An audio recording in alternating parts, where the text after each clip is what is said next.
développer le pays. Au Cameroun, par exemple, arrête et ces jeunes ont dit, ils ont fait un chapelet de revendications qu'on a vu à la télévision.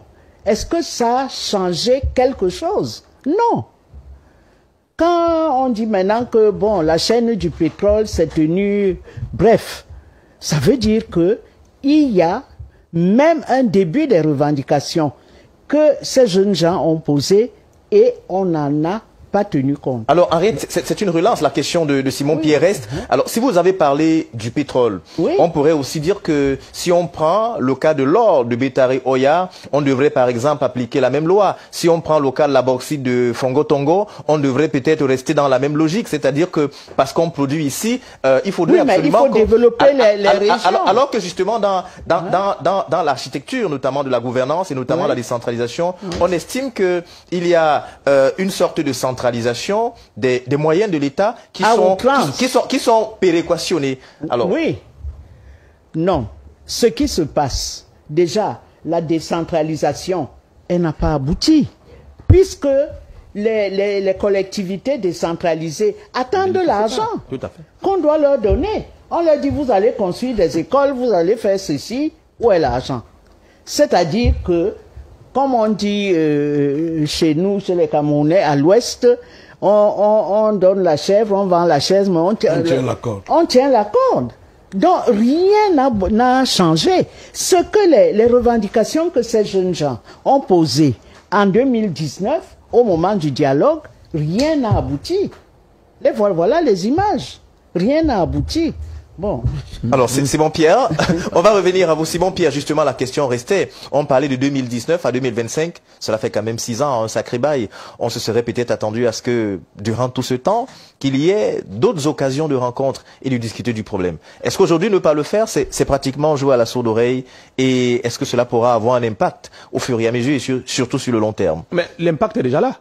Quand vous demandez que cela ne pourrait pas avoir un impact... Davantage. Cela pourrait davantage avoir un impact. Effectivement, cela pourrait avoir davantage l'impact qui est peut-être non négligeable. Et ça risquerait d'aller même de mal en pis si on ne parvient pas à prendre des dispositions nécessaires pour l'instant. Et je voudrais vous dire qu'il fut un temps, lorsque on avait assisté à ce grand dialogue, on s'attendait forcément à ce que l'échéance électorale d'octobre 2025, qu'on n'assiste plus un peu, qu'il y ait une solution qui soit trouvée.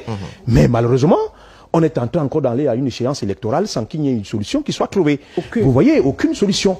Est-ce qu'aujourd'hui il y a urgence, par exemple, admettons que tous les candidats, la question n'est pas achevée, tous les candidats, par exemple, qui sont en course dans la liste, pour la présidentielle du 12 octobre prochain, est-ce que ça doit être un élément phare, c'est-à-dire le principal sujet sur lequel ils devront axer leur politique?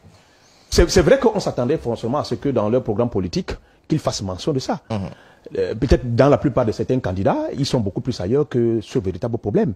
Mais tenez-vous tranquille, que nous, on ne s'attendait pas forcément à ce que ce sont ces candidats, soit le prochain président de la République, s'il en existerait, ou c'est le même qui va encore y être. Il faut bien se poser des questions parce qu'on est dans une course électorale. On ne sait pas qui sera le président de la République. Donc, on ne s'attendait pas à ce que ce soit le futur président de la République qui vienne arranger ce problème.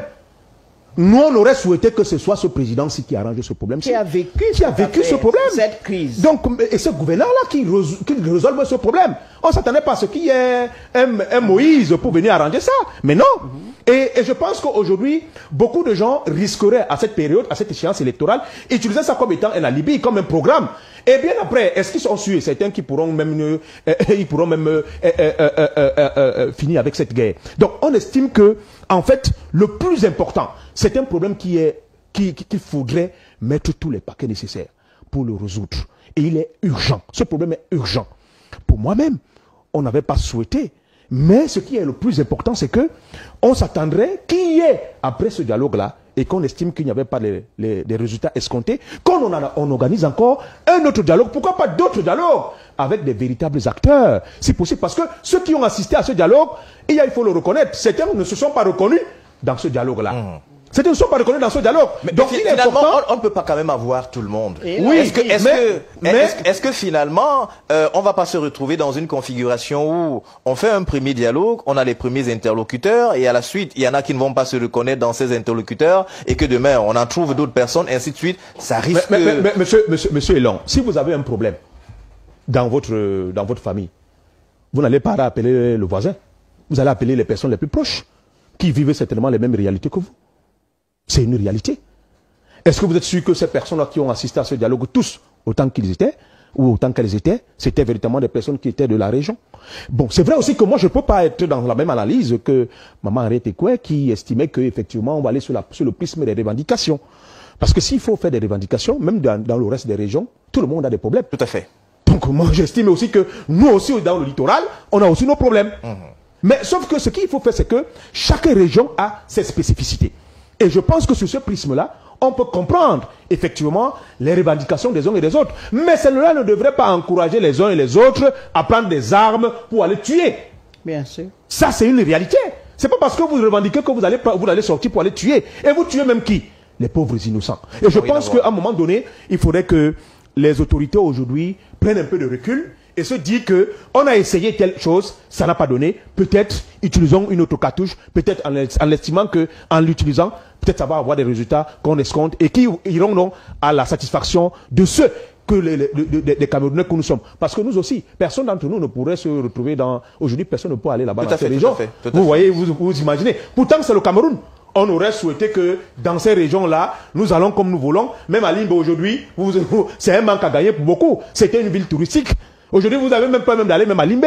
Parce que vous ne savez pas là où peut-être vous serez embuscadé par ces ababoys. Parce qu'ils sont partout. Donc vous comprenez simplement que on a intérêt à résoudre cette guerre. On a intérêt à trouver des solutions. Et je crois que les gouvernants ou les autorités ou encore l'État du Cameroun a les leviers nécessaires pour résoudre ce problème. Simon Pierre Mahen. Alors, Michel Michaud-Moussala, résurgence des attaques. On regarde quand même la période. On est à une période pré-électorale. Entre cette résurgence des attaques, tant à Boko Haram que dans le Nozo, est-ce qu'on peut rapidement faire le lien avec l'élection présidentielle? Est-ce que c'est une façon, par exemple, de se faire entendre comme quoi c'est maintenant ou jamais?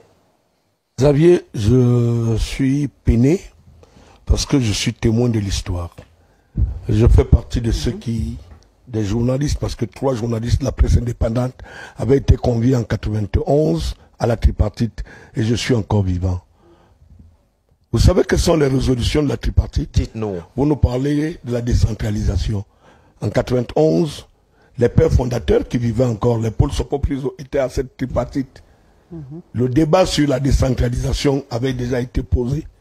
Le débat sur la limitation du mandat du président avait été posé, qui existait déjà. Un certain nombre de choses dans des résolutions de la tripartite avaient été posées et avaient trouvé des propositions concrètes. Mais posez-vous bien la question. Quelles sont devenues les résolutions de la tripartite avant que vous ne veniez nous parler du grand dialogue? Si nous restions silencieux, c'est parce que un certain nombre de choses. Moi, je détiens encore des résolutions de la tripartite.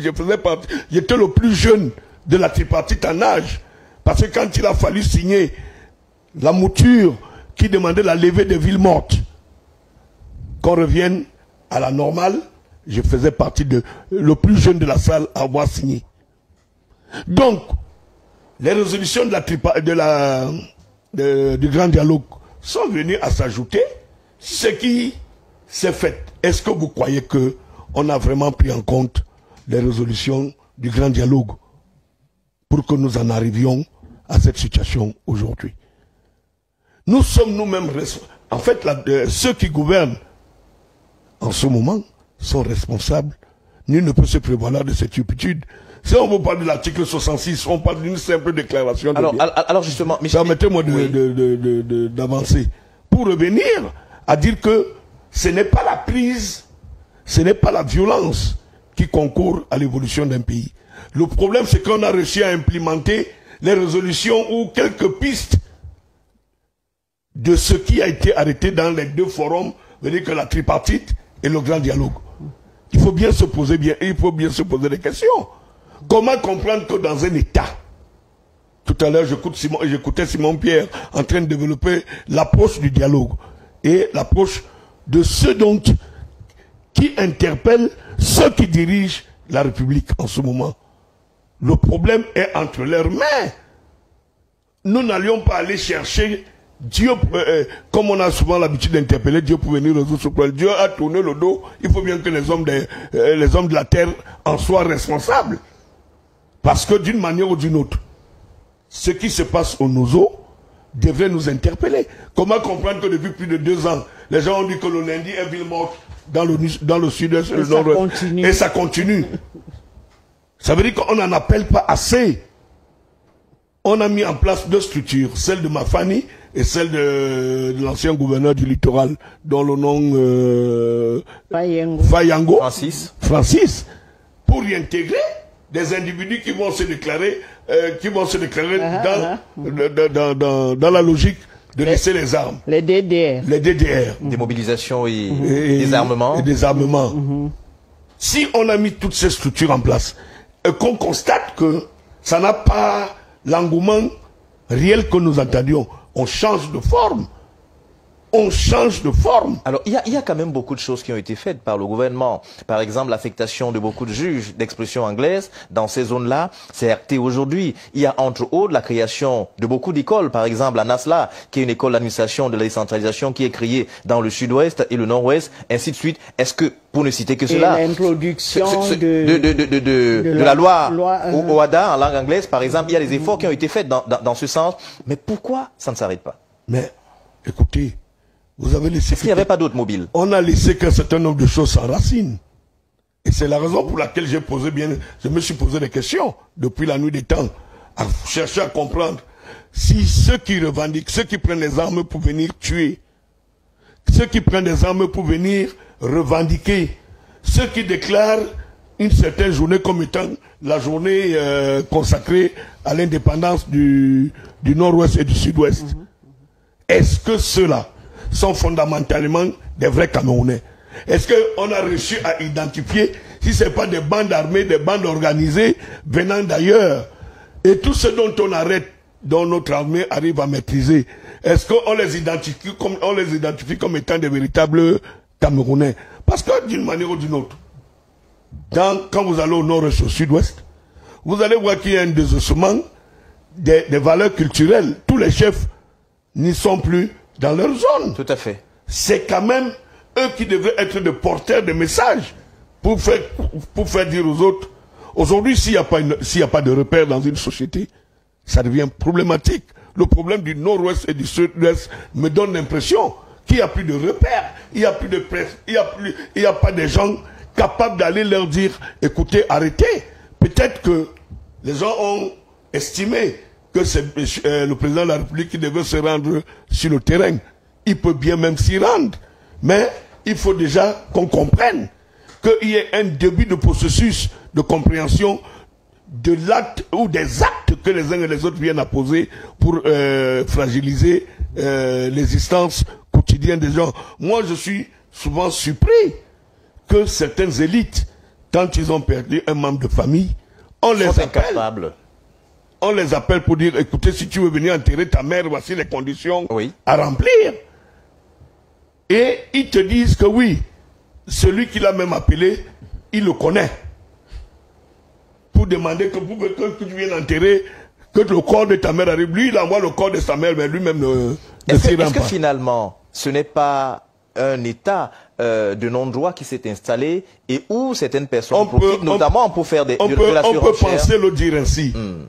Mais je dis bien que dans aucun pays, et si, moi quand j'écoute certains militaires, quand j'écoute certains militaires, ils te disent, monsieur le journaliste, vraiment cette histoire qui se passe au nord et au sud-ouest, si on nous laisse faire, c'est une histoire qu'on peut finir, on peut en finir avec. Ça c'est le langage que me tiennent souvent certains militaires comme ça qui me disent, écoute, quand ils me croisent en route, ah monsieur le journaliste, ce qui se passe au nord, si nos patrons veulent que ça finisse, ça va finir. Quel intérêt ont-ils à ce que ça ne finisse pas, Michel? Ben, écoutez, moi je ne suis pas là pour supputer sur les approches de qui veut ou qui ne veut pas. Ce que nous disions, c'est l'existence des Camerounais. Et tout Camerounais devait vivre en toute sécurité dans sa zone. Et la seule structure, les seules structures appelées à faire vivre cette sécurité quand ça ne va pas, on y met les moyens. Même qu'on arrête à acheter à certains délégués ou à certaines structures des grosses voitures, qu'on mette le plus de moyens, qu'on concentre le moyen matériel, qu'on concentre des moyens financiers qui consacrent des gros moyens pour pacifier, et je le dis, pour pacifier le nord-ouest et le sud-ouest. Parce que ailleurs, nous avions vu, et cela s'est résolu à travers aucun État, au jour d'aujourd'hui, aucun État, même le Soudan, qui s'émiette avec le Soudan du Sud et le Soudan. Vous verrez que même là-bas, les chefs de guerre qui y sont pris en otage, ils sont dans une portion congrue parce qu'aujourd'hui l'ONU n'accepte pas, même s'il y a de gros intérêts, même la RDC, où nous voyons les groupes comme le M23, du côté de Goma, Goma à tout moment, l'État du Congo, la RDC mobilise les moyens nécessaires, même quitte à ce que de prendre des partenariats extérieurs rassurants. Parce qu'un partenariat rassurant militairement à la trompe, qui veut les minerais. J'ai dit, hein, au-delà de venir puiser les minerais, il y a quand même des accords sincères sur le plan politique, pour dire que si nous n'avions pas des idées assez outillées pour que nous arrivions à avoir la sérénité dans ces zones-là, il y a des méthodes qu'on peut mettre en place davantage, comme nous sommes en train de le dire sur ce plateau. Vous imaginez que si on n'avait pas la paix dans cette zone, nous ne serions pas sur ton plateau. C'est exact. Donc, le problème est réel. Nous avions décortiqué ici sur ce plateau tout un ensemble de choses pour essayer d'amener la paix. Mais il y a des fondamentaux qui n'ont pas été évoqués. Il faut le dire. Est-ce que ce qui a été retenu au grand dialogue national a été appliqué pour implémenter ça dans le nord-ouest, l'ensemble de ce qui a été évoqué, un certain nombre qui paraissait être primordial ont été implémentés. Est-ce que ce qui a été dit à la tripartite a été implémenté dans ce pays? Question de politique. Et c'est pour ça qu'on dit que d'une manière ou d'une autre, si nous ne pouvions pas voir la chose en termes d'intérêt national, ça va compromettre toutes les démarches que les uns et les autres vont vouloir se donner. Arrêtez tout ce qu'on arrête. Alors, il y a une question qui fâche. Michel, c'est la question qui sera posée à tous sur ce plateau, et ce sera justement en 1 minute, chacun va se prononcer là-dessus. Beaucoup de personnes estiment que si jamais il advenait que le pouvoir bascule et se retrouve du côté, par exemple, des anglophones, ça mettrait fin à la guerre. Est-ce qu'il faut y croire? C'est pas évident. Parce que, en ce qui me concerne, hein, ma lecture d'analyse politique, qu'on mette un anglophone qui n'a pas, je ne peux pas juger le futur. Parce qu'il est un peu difficile de juger le futur, parce qu'il peut avoir des insinuations politiques qui concourent. J'ai écouté un candidat dire qu'en 100 jours, il va régler le problème anglophone. Je pense que, bien avant, il aurait pu démontrer qu'il est dans la possibilité. Le tour n'est pas d'aller faire un tour dans la ville de Bamenda en journée, où vous êtes même escorté. Hein? Tous ces leaders-là qui vous parlent là. Est-ce que dans les plans, moi j'ai écouté les projets de société qu'ils ont présentés, je n'ai pas vu une approche qui fasse à ce qu'on dise que c'est rassurant, que si tel candidat nous lui donnons le pouvoir, qu'il prenne le pouvoir, il en fera une affaire prioritaire. Merci. Merci Michel. Alors la question reste, c'est la même. Est-ce qu'on peut s'attendre à ce que si jamais, s'il advenait, nul ne peut lire dans la boule de cristal, mais est-ce qu'il y a quelques indicateurs qui peuvent quand même permettre d'envisager la chose ainsi? C'est-à-dire que si un anglophone venait à prendre le pouvoir, ou encore un Camerounais d'expression anglaise, l'expression est bonne, venait à prendre le pouvoir, que cela mette finalement fin à la guerre et qu'on n'ait plus à voir des veuves et encore moins cette pluralité ou encore cette pluie d'orphelins? Est-ce que parce qu'on est anglophone qu'on aura tous les armes nécessaires pour résoudre ce problème? Je ne crois pas. Parce que même s'il faut avoir maintenant un anglophone au pouvoir, je ne suis pas sûr qu'il aura il aura tous les éléments nécessaires pour résoudre ce problème. Moi, je ne vois pas ça de cette façon. Posons la question autrement.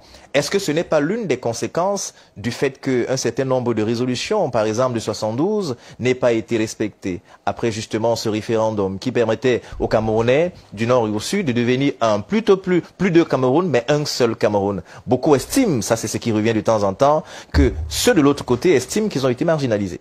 Est-ce que vous savez que, généralement, à force de... Lorsqu'on a faim, qu'on nous sert à manger, au fur et à mesure qu'on mange, on a encore besoin de continuer de manger, surtout quand on sait que la nourriture elle est séculente.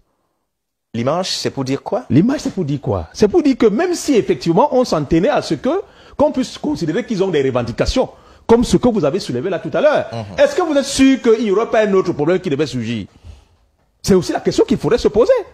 Oui, mais c'est la politique. Oui, c'est la politique. Les sujets apparaissent les sujets apparaissent régulièrement. Voilà pourquoi je vous ai dit tout à l'heure que on ne saurait nullement pas prendre les choses sous ce prisme-là, parce que ce qui est sûr, il pourrait toujours avoir une situation qui devrait se poser et qui nécessiterait qu'on puisse prendre des dispositions nécessaires. Donc, si on va regarder donc le problème tel que vous êtes en train de le présenter, un anglophone au pouvoir, c'est vrai. Il faudrait peut-être, comme c'était le disque, un anglophone pour résoudre les problèmes des anglophones. On a vu comment ça se passe. Oui. Par exemple, au Canada ou encore dans d'autres pays, on sait que les dispositions constitutionnelles permettent que, après un certain moment, qu'on n'y soit plus, qu'on note une certaine alternance, ou alors ailleurs, tant qu'un président est francophone, son vice est anglophone, ainsi de suite. Ce modèle d'alternance, peut-être que ça évite de créer beaucoup de frustration. Je vais encore vous prendre une image. Allez-y. Est-ce que vous savez que généralement dans les accords, lorsque on a déjà fini de signer les accords, et qu'on se rend compte qu'on en bénéficie et qu'on s'en sucre, c'est difficile de respecter les engagements que nous avons pris au préalable, même si vous étiez partie prenante. Ça, c'est une réalité. Et quand vous savez que vous avez tout le nécessaire, vous pensez que quelle est la personne qui ne pouvait accepter revenir sur les accords et dire qu'il va fonctionner selon les accords, comme vous avez déjà dit, les accords qui ont été signés au préalable dans les années, pratiquement plus des dizaines d'années aujourd'hui. Qui pourrait le respecter? Le président actuel? Sur ces accords-là? Mais peut-être qu'il ne faudrait pas se tromper là-dessus. Mais Xavier, les mauvaises langues pourront même dire, depuis pratiquement 20 ans, la primature est tenue par les anglophones. Si nous voulions compter à l'appel Mafani, Fayango, c'est lui qui avait dit que le père son âme, le défunt qui avait dit que politique Nanjangi, tous ont occupé une fonction de la primature. Les mauvaises langues diront qu'ils ont occupé cette fonction, mais ça n'a pas empêché. Moi, je suis de ceux qui pensent qu'il faut bien qu'un anglophone vienne à diriger aussi ce pays. Mais, écoutez, le choix d'un anglophone ne serait pas un choix de nous quatre ici sur ce plateau. Il faut bien que c'est la nation qui se prononce pour le choix de l'anglophone. Il faut donc quelqu'un de charismatique, quelqu'un reconnu pour son intégrité morale, quelqu'un reconnu pour un certain nombre de choses, sans oublier le véritable projet politique. Alors, Henriette Koué, on est avec vous, oui. Pas à pas. Pourquoi le président Ahidjo va à l'Assemblée nationale en 71, 72, pour dire que le poids économique du fédéralisme fait en sorte que ça compromet nos chances de développement. C'est ce qu'il présente. Mais la réalité, c'est que la France était contre cette réunification. Et pourquoi la France se lève? La France se lève parce qu'on va bientôt commencer à produire du pétrole. Et qu'en produisant du pétrole, les anglophones sont assez teigneux pour demander leur part. Voilà l'objectif politique que la France-Afrique a mis en œuvre pour qu'il n'y ait pas ça. Quand, par exemple, quand il y a eu l'élection de 92, on a attendu 2 mois les résultats. Pourquoi? Parce que Mitterrand a dit un anglo-saxon au Cameroun, jamais. Je suis prêt à soutenir le président de la République pour qu'il fasse la répression, mais que le Cameroun, qui est une perle, tombe entre les mains des anglophones, jamais. Bon. Il y a un problème. Il y a des problèmes, par exemple, une différence entre les élites, les chefs, les ministres et tout ça, qui ont des investissements de l'autre côté. C'est-à-dire, à Yaoundé, à Douala, ils font leur business, ils font des affaires, ils ont des entreprises, etc. C'est de ce côté-là que les affaires prospèrent. Parce que ça marche, il y a une grande population, etc.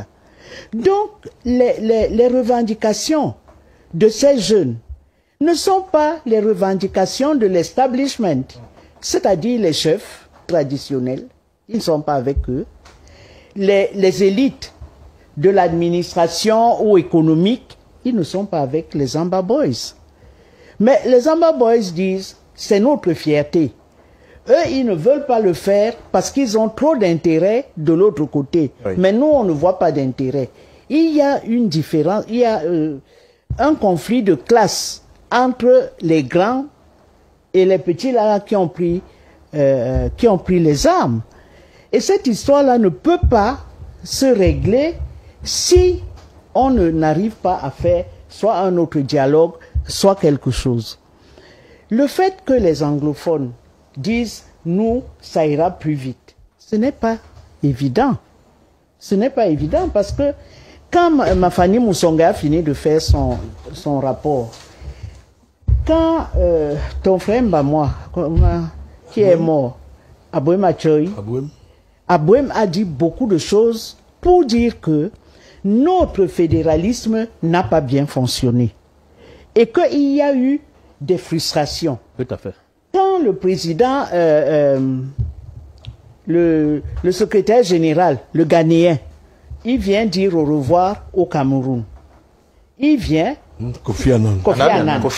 En 2001, il y a un grand dîner d'État. Et qu'est-ce que Kofi Annan dit au moment du pot toast? Il dit, la question anglophone, il faut s'en occuper. Parce que ça commence des petites escarmouches, on va, on met le drapeau, on vient, on tire un peu, tout le monde disparaît dans la nature. Mais un jour, ce sera autre chose. Je vous demande, à vous, au président de la République, de faire tout pour que cette crise anglophone, qui a commencé comme un petit jeu, tous les 1er octobre, ils vont là-bas, ils hissent le drapeau, ils racontent comment ils ont été frustrés, etc. Nous avons un problème de la manière dont on a traité cette fin de machin. D'abord, on avait prévu dans notre constitution qu'en cas de vacance du pouvoir, c'est le président de l'Assemblée nationale qui prend. C'est-à-dire la deuxième personnalité du pays. C'était Estimouna. Et Aïdjo, en 1975, fait une constitution où il change ce qui va se passer en cas de vacances. Il dit, je nomme un premier ministre en 1975 et c'est lui qui prendra le pouvoir s'il y a vacance de pouvoir. Ça se passe en 1975. En 82, il s'en va et l'anglophone, le francophone prend. Les anglophones se sont sentis floués. Mais il y a beaucoup de choses comme ça qui font que quand on a regardé, et certains analystes ont dit, effectivement, quand on regarde les principales personnalités de l'État qui gèrent des institutions, ils sont majoritairement des anglophones, des francophones. Et ça pose problème aussi sur notre unité qu'on proclame tous les 20 mai, mais qui n'est pas réelle dans le fond. Dans les faits. Merci. Merci beaucoup. Merci.